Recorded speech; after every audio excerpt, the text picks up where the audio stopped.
Welcome grade 11s. So today I have for you one of the questions from previous question papers, question 1, which is algebra. And algebra mostly consists of questions asking you to solve for x, simplify or simultaneous equations, sometimes the nature of roots. So let us get to the questions and see what do they have in store for us today. They are saying to us, question 1.1, solve for x in each of the following. And then we are given 1.1.1. They are saying 2x minus 1 into x plus 2, which is equals to 0. So each and every time when you are given an equation in this form, and then they are asking you to solve for x. So the equation that they gave us is 2x minus 1 into x plus 2, which is equals to 0. So please, each and every time when you are given an expression in this form, do not expand. I repeat again, do not expand. Just say 2x minus 1 must be equals to 0, or x plus 2 must be equals to 0. Therefore, your x will be equals to 1 all over 2, or your x is going to be equals to negative 2. Do not expand. And then 1.1.2, we are given that 4x squared minus 3x minus 5 is equals to 0. So that's what we see there. But in bracket, they given us that correct to 2 decimal places. Here they are telling you that you must round your final answer to 2 decimal places. So once they say to you round off your final answer to 2 decimal places, they are also giving you a tip saying that you must use your quadratic equation in order for you to solve for x, because probably this equation you cannot solve it through the general means of factorization. So here what we are going to do is to first identify the value of a. So the value of a, as we can see there, is equals to 4, and the value of b is equals to negative 3, and the value of c is equals to negative 5. And then here we're gonna take our quadratic and then substitute all the values. So our quadratic says x is equals to minus b plus or minus the square root of b squared minus 4ac divided by 2a. And then now we are going to take our values of a, b, and c and substitute into the quadratic. Then we are going to say x is equals to minus into minus 3 plus or minus the square root of negative 3 to the power 2 minus 4a. Our a is 4 times negative 5 divided by 2 times 4. And then we punch this into the calculator and see what is it that we are going to get. Remember, they stated that you must round off your final answer to 2 decimal places. Then when we punch to the calculator, we are going to get that x is equals to negative 0.80, or x is equals to 1.55. We have rounded our answer to 2 decimal places. And then now let us go to 1.1.3. So 1.1.3 is an inequality question. It's an inequality question. So let us see how do we deal with inequalities. So let me just erase here, because I don't want to go up and down from our questions. So let me just say we are given that we have x squared minus 8x, which must be less than or equals to 0. So this is what we are given. So in this case, what we can see there, for we have two, this is a binomial, and then this binomial consists of two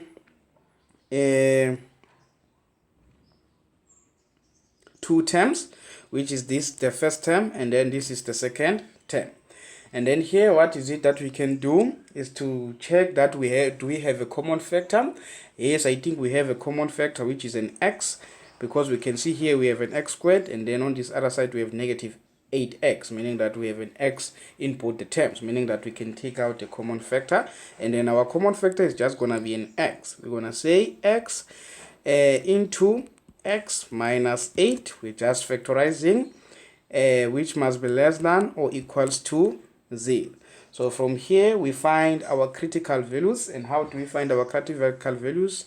You just go and try to solve the equation, this equation when x is equals to 0. Just separately on your scribbler, you go and solve where x into x minus 8 is equals to 0. Here we're gonna get that x is equals to 0, or x is just equals to an 8. So these will be your critical values, but you don't write them like this on your answer. On your answer, you can just come and say our critical values is just gonna be a 0 and an 8. So then now what is it that we must do? We go there and say we use our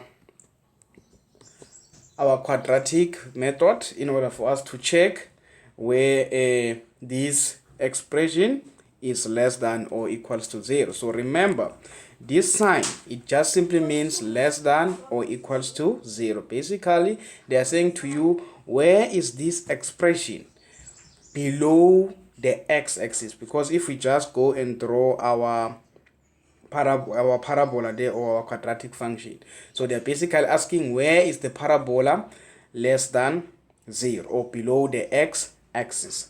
And then here we can check that we have x squared minus 8x, meaning that the value of a there is greater than, the value of a is equals to 1, meaning that, and it is also greater than 0.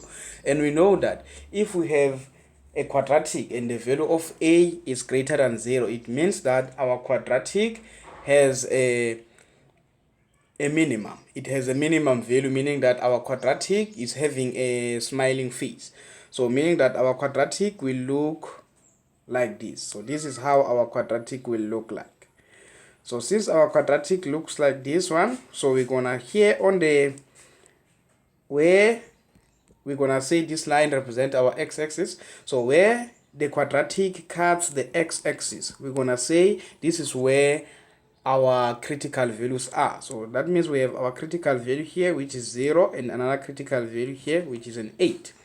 And then now we check where is this quadratic less than or equals to 0. So remember also, this less than or equal to 0, it simply means that our critical values must be included, meaning that these 2 points, the 8 and the 0, must be included. And where is the quadratic below the x-axis?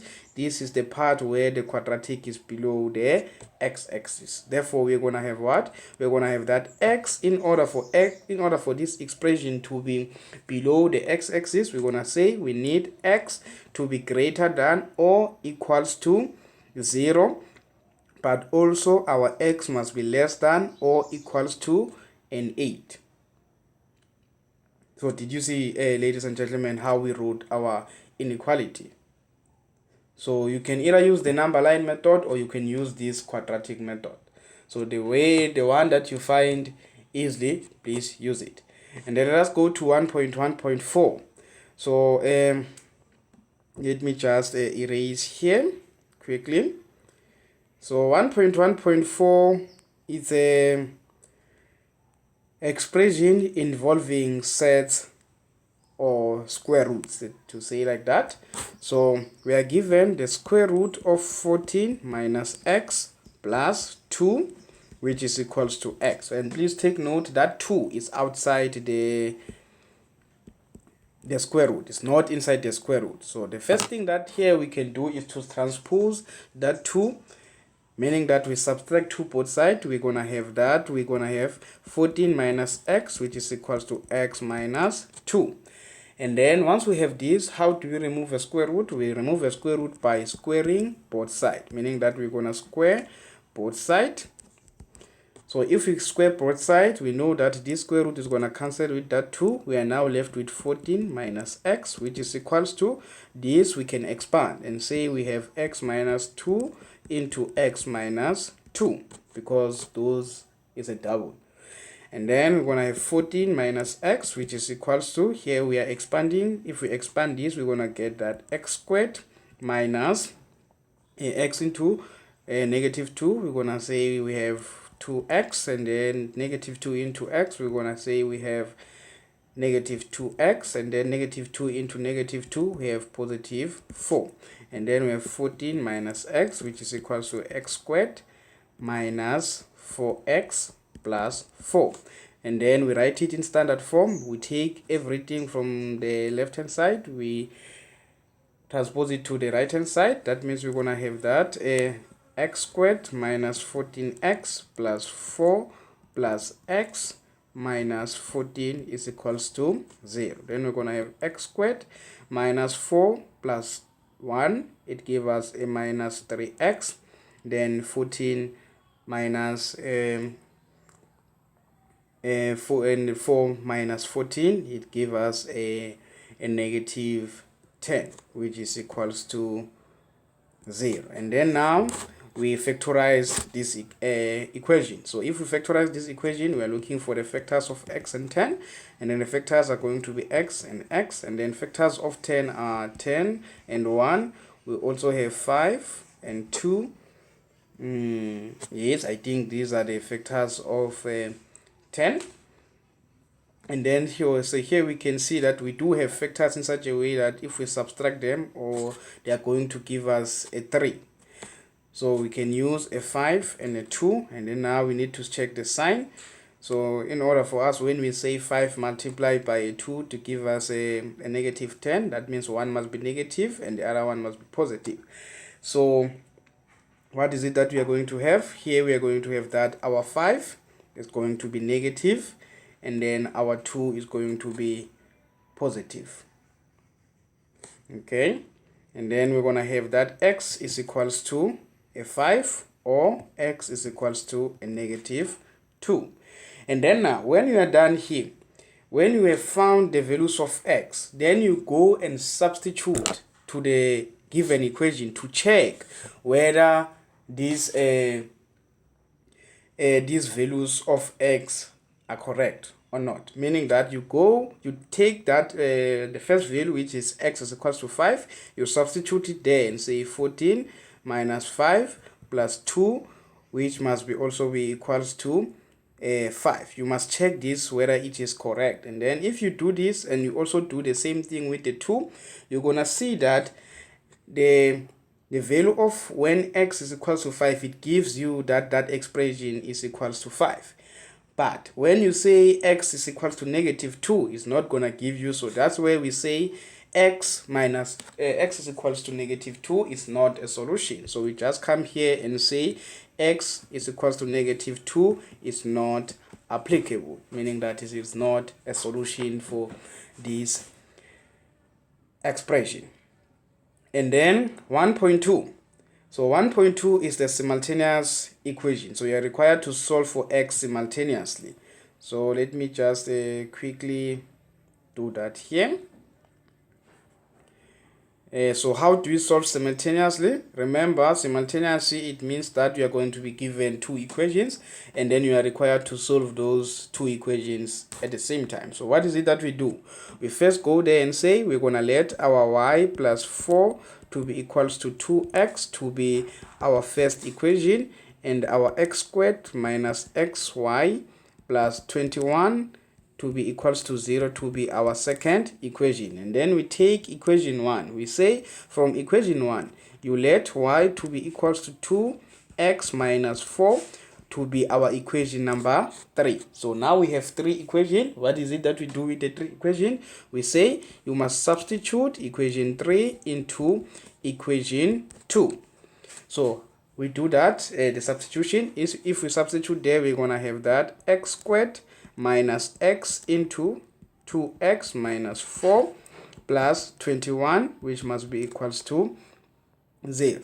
And then we're going to have x squared minus x into 2x, negative x into 2x, it gives us 2x squared, and then x into negative 4, it gives us positive 4x, and then plus 21, which is equals to 0. And then from here we can get it into standard form. If we get it into standard form, we're going to have x minus 2x, which gives us negative x squared plus 4x plus 21, which is equals to 0. And then from here we can divide everything throughout with a negative 1. If we divide everything with a negative 1, we're going to have x squared minus 4x minus 21, which is equals to 0. And then we can factorize this. So to factorize this, we're going to say we're going to have this bracket, and then we're going to say we have x, and then we are looking for the factors of 21 or of negative 21. The factors of negative 21 or 21 we can say is 21 and 1. We also have a 7 times 3. It gives us, so these are the factors of 21.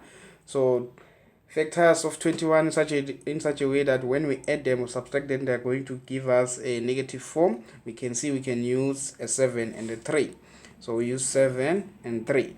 Now we can see that the 21 is negative. So since it's negative, we need to check our signs, meaning that we're going to have a positive sign and a negative sign.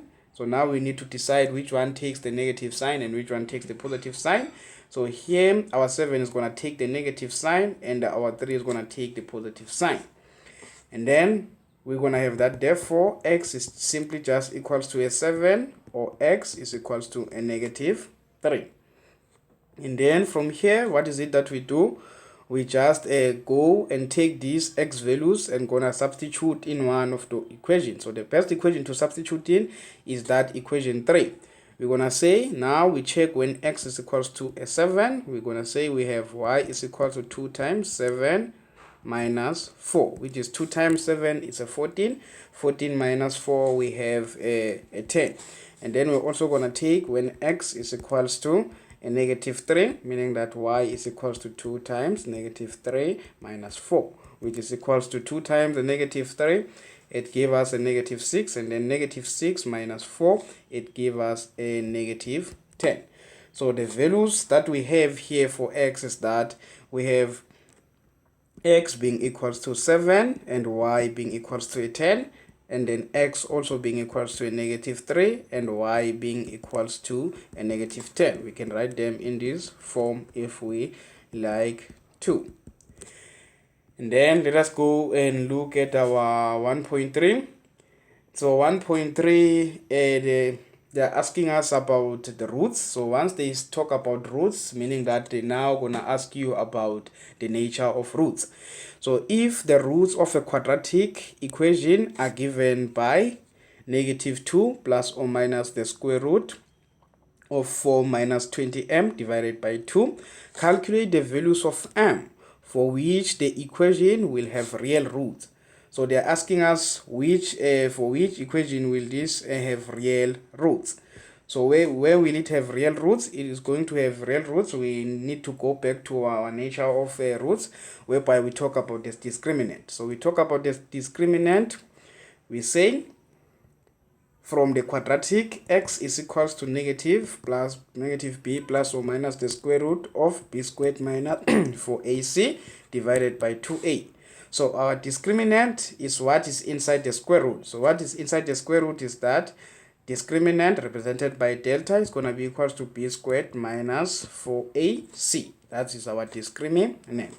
So our discriminant there, we can see that our discriminant is just simply equals to 4 minus 20m. Where did you get the 4 minus 20m? From the given roots. And then from here, now we need to understand when will the roots be real. When will the roots of a quadratic equation be real? So the roots of a quadratic equation will be real.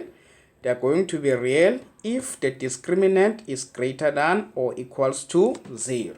This is where the roots are going to be real, meaning that we're going to have 4 minus 20m being greater than or equals to 0.